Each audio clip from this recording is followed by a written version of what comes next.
just starting. I've had a great night's sleep and got the sun this morning. But now I'm just waiting for my friends to arrive, pastors from the local conference, and then we're going to go to a series of meetings to find out what we possibly can do, and I'll keep you posted throughout the day.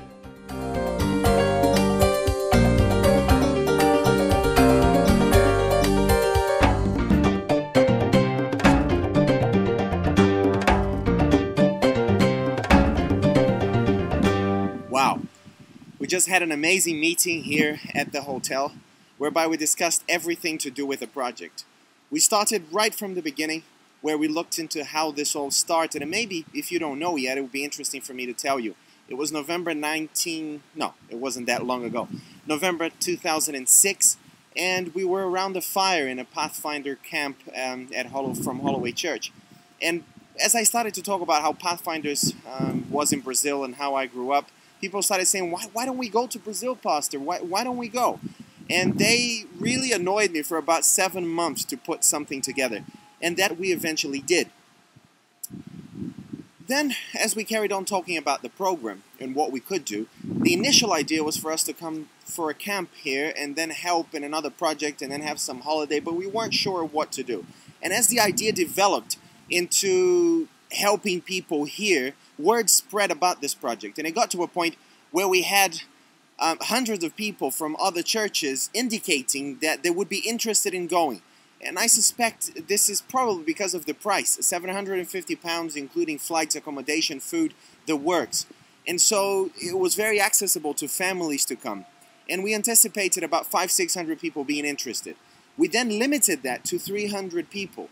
And as the plans developed, I had to come to Brazil, and this is what I'm doing here, to see exactly what we can do, the various projects. And in the meeting I just had, the plan was changed completely in many ways, because the initial plan was for us to impact 10 different orphanages. So we would split the 300 people in 10 groups of 30, and independent teams will be formed that could go and reach everybody. But you see, these 10 teams would be slightly limited in a way, because there aren't many orphanages in the west part of the state, in the poorer part of the state, where the desert is.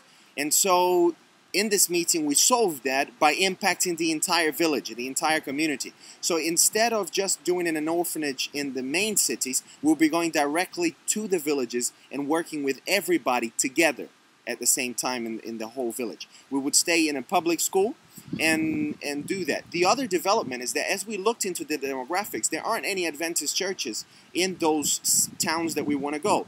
So what if we could plant churches there?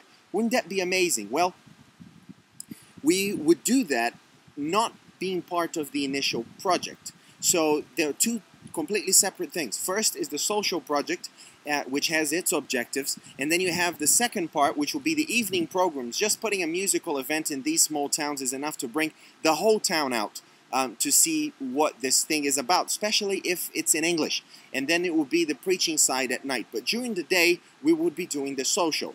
Now, we came up with the 4 objectives after all the changes, and there are various changes that you will hear of slowly but surely.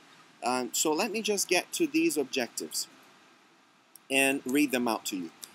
Well, the first of these objectives is this: to reach or to impact directly 1,500 children in 20 different communities. Now, in one of the following areas. So these are the areas. You've got health, you've got education, emotional support, and basic physical needs. That's the first objective. The second is to indirectly impact a minimum of 1,000 families through a special program of envisioning. So it's a motivation and empowerment of children to dream and achieve high goals. So they look into their lives and plan and dream of achieving that.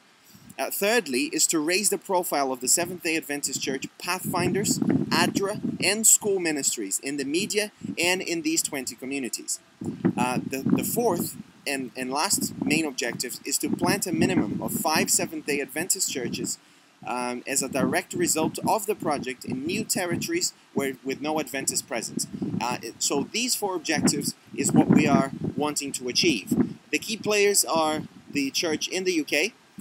You've got the mission. It's a mission conference here, not a local conference. It's a mission called the Northeast Mission. Then you have the union. You also have the government we want to bring in, the media, and various other companies that could sponsor us. This will be the biggest event in Christmas coming here and for at home as well. So it's a fantastic way to impact and directly change the lives of these children in these communities. Now, if you want to be a part of it, it's not too late. You can still go and sign up if you haven't already done so. Tell your friends. There is no limit of churches. Every church, every individual, they don't even have to be an Adventist person. Any individual from any church or no church at all can come. And it's only £750, and you will change the lives of so many children, so many people.